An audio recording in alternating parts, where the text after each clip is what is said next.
बिस्मिल्लाहिर्रहमानिर्रहीम। अस्सलाम वालेकुम डियर 9th क्लास। हम पढ़ रहे हैं चैप्टर नंबर 7 इलेक्ट्रोकेमिस्ट्री। उसमें हम सीख रहे हैं कि इलेक्ट्रोकेमिकल सेल्स क्या होते हैं, किस तरह आप केमिकल जो है एनर्जी से जो है वो करंट पैदा कर सकते हैं और किस तरह करंट के ज़रिए आप केमिकल रिएक्शंस करवा सकते हैं। यहाँ पर इलेक्ट्रोकेमिकल सेल्स के पहले हम देखेंगे ये क्या होते हैं। इसमें क्या है जी कि दो इलेक्ट्रोड्स होते हैं, टू इलेक्ट्रोड्स, दो इलेक्ट्रोड्स होते हैं। क्या करते हैं जी, वो डिप्ड होते हैं, डिप्ड इनटू अ सॉल्यूशन। ठीक है जी, दो इलेक्ट्रोड्स को एक सॉल्यूशन में डिप किया होता है और उसके ज़रिए हम मुख्तलिफ काम ले रहे होते हैं। हम केमिकल रिएक्शंस जो है वो करवा रहे होते हैं with the help of electricity, या हम इलेक्ट्रिसिटी पैदा कर रहे होते हैं with the help of chemical reactions. दोनों तरह हम यहाँ पे देखेंगे। यहाँ पर क्या होता है जी कि एक आपके पास सॉल्यूशन होता है, कोई एक सॉल्यूशन है, ठीक है। ये सॉल्यूशन यहाँ पे आपने कोई लिया हुआ है, मिसाल के तौर पर आपने कॉपर सल्फेट लिया हुआ है या कोई भी और सॉल्यूशन आपने लिया हुआ है, आपने उसे डाला हुआ है। इसमें कौन सा है जी, मिसाल के तौर पर वो है CuSO4 कॉपर सल्फेट आपने लिया हुआ है।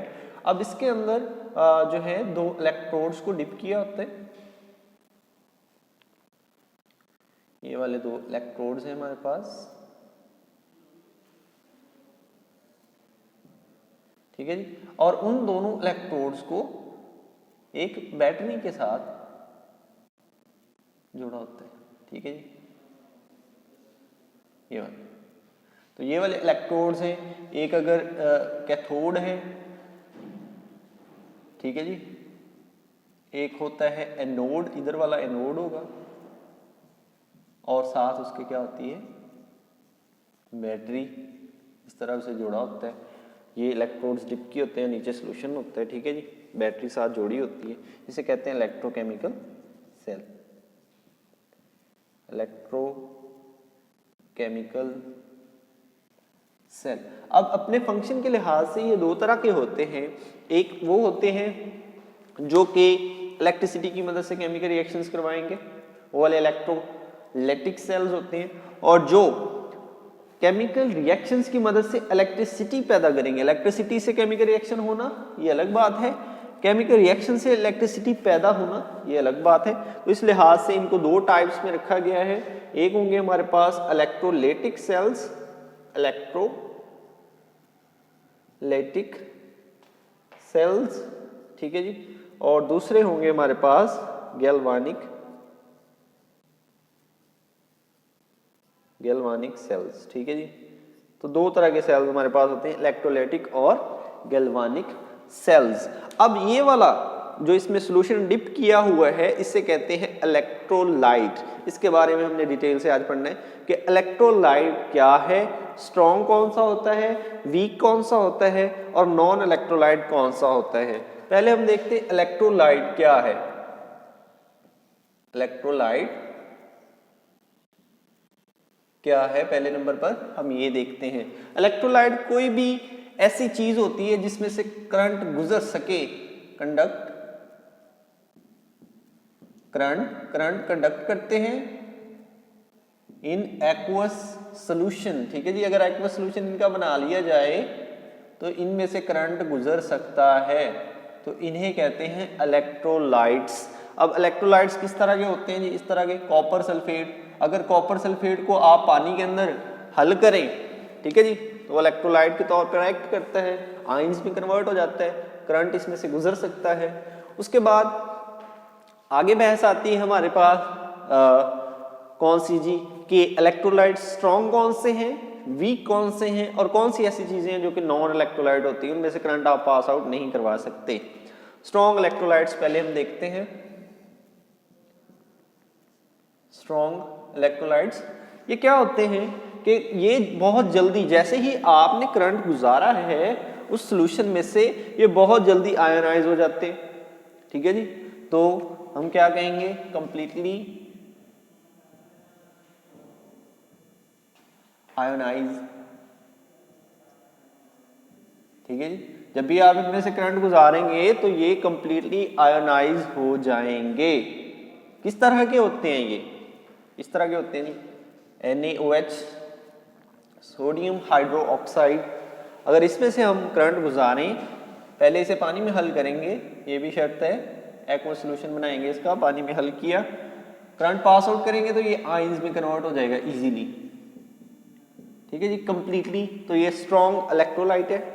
उसके बाद आप सल्फ्यूरिक एसिड लेके आए हैं, H2SO4 उसका फार्मूला है, उसमें आप उसको आपने पानी में हल किया है और करंट गुजारा है तो वो भी कंप्लीटली आयनाइज हो जाता है बहुत जल्दी। तो वो भी क्या है हमारे पास, एक स्ट्रॉन्ग इलेक्ट्रोलाइट है, क्योंकि जल्दी आयनाइज होता है इसलिए हम कहेंगे स्ट्रॉन्ग इलेक्ट्रोलाइट है।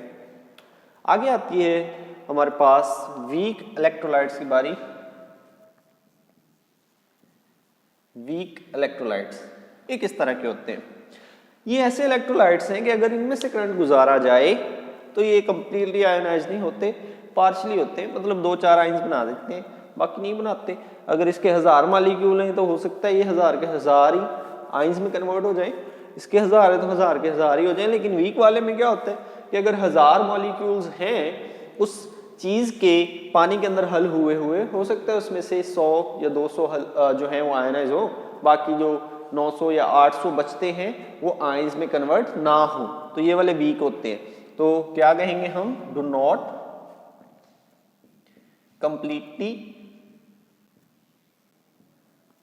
कंप्लीटली आयोनाइज, ये कंप्लीटली आयोनाइज नहीं होते। ठीक है जी, किस तरह के होते हैं ये इस तरह के होते हैं जी, CH3COOH एसिटिक एसिड जैसे, और साथ है हमारे पास CaOH ट्वाइस, ये स्लेक लाइम है, CaOH twice, calcium hydro oxide. अब देखें, गौर करें कि ये वाला जो है ये किस तरह आयनाइज होता है जी। जब इसे आप पानी में डिप करते हैं तो ये अपना H जो है वो पानी को दे देता है, H3O पॉजिटिव बन जाता है, और ये वाला हमारे पास रह जाता है CH3COO-, इस तरह। ठीक है, एसीटेट आयन बन जाता है और ये वाला बनता है H3O पॉजिटिव। ये वाले वीक इलेक्ट्रोलाइट्स में जो है ये वाला काम हो रहा होता है। उसके अलावा CaOH ट्वाइस, अगर इसे आप पानी में हल करें तो ये भी कम आयंस ही बनाता है, ये भी उसी तरह का ही काम करता है, बहुत कम आयंस बनाएगा,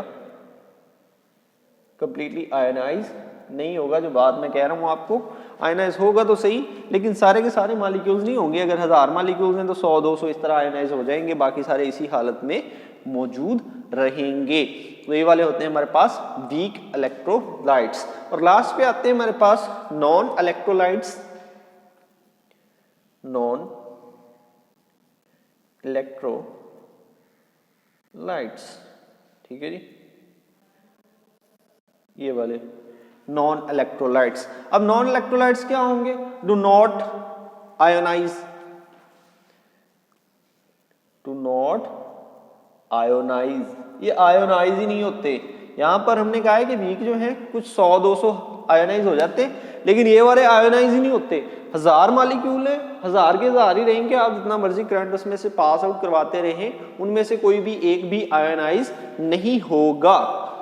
कौन से हैं ये है शुगर। जब आप चीनी को पानी में हल करें और उसमें से करंट पास आउट करवाना चाहें तो चीनी का कोई भी आयन नहीं बनेगा। और साथ है हमारे पास बेंजीन, बेंजीन भी ऐसे ही है कि ये भी आयंस नहीं बनाती, ये भी इलेक्ट्रोलाइट नहीं होती। शुगर का फार्मूला हमारे पास ये वाला है C12H22O11, और बेंजीन का हमारे पास होता है C6H6। अब ये दोनों जो हैं, ये अगर आप इनमें से करंट पास आउट करवा रहे हैं तो ये ऐसे के ऐसे ही रहते हैं, इनमें कोई फर्क नहीं आता। ठीक है जी, तो हमने जो पढ़ा है इलेक्ट्रोकेमिकल सेल्स, वो क्या हैं, उनमें इलेक्ट्रोड्स होते हैं, सॉल्यूशन होता है, बैटरी जोड़ी होती है। ये बात एक होगी हमारी। इनका काम क्या है? इनका काम है कि अगर आप कोई केमिकल रिएक्शन इलेक्ट्रिसिटी से करवाना चाहते हैं मतलब बिजली के जरिए कोई केमिकल रिएक्शन करवाना चाहते हैं तो इसकी मदद से कर सकते हैं। उसके अलावा अगर आप किसी केमिकल रिएक्शन से बिजली पैदा करना चाहते हैं, करंट पैदा करना चाहते हैं, तो तब भी इन्हीं को इस्तेमाल किया जाता है। अब यहाँ पर ये दो तरह के इलेक्ट्रोलाइटिक सेल्स और गैल्वानिक सेल्स, ये हमने डिटेल से पढ़ने आगे। उसके बाद हमने इलेक्ट्रोलाइट्स के बारे में देखा है कि जो इसके अंदर होता है सोल्यूशन इलेक्ट्रोलाइट, वो वाले किस तरह के हैं, वो है स्ट्रॉन्ग, वो है वीक, वो है नॉन इलेक्ट्रोलाइट्स। ठीक है जी। इलेक्ट्रोलाइट क्या है कि वो हमेशा करंट गुजरने देता है अपने अंदर में से, उसमें से करंट गुजर सकता है। स्ट्रॉन्ग क्या होते हैं कि सारे के सारे आयंस बन जाते हैं तो करंट बड़ी आसानी से उसमें से गुजरेगा। वीक क्या होते हैं कि वो कम आयनाइज होते हैं तो करंट थोड़ा गुजरता है, ऐसा नहीं गुजरता जैसे स्ट्रॉन्ग में गुजर रहा होते हैं। और जो नॉन इलेक्ट्रोलाइट्स हैं उनमें से करंट बिल्कुल गुजरता ही नहीं है। उसकी वजह क्या है कि वो आयंस में कन्वर्ट ही नहीं होते। अगर आयंस में कन्वर्ट होंगे तभी करंट गुजरेगा ना उसमें से, तो उसमें से करंट भी नहीं गुजर सकता। इलेक्ट्रोकेमिकल सेल्स में हमने 5 डेफिनेशंस आज पढ़ी हैं। इलेक्ट्रोकेमिकल सेल की है, इलेक्ट्रोलाइट की है, स्ट्रॉन्ग, वीक और नॉन इलेक्ट्रोलाइट्स की डेफिनेशंस हैं। उम्मीद है कि आपको ये टॉपिक अच्छे से समझ आ गया होगा। मिलते हैं अगले टॉपिक के साथ, अपना ख्याल रखें, अल्लाह हाफिज़।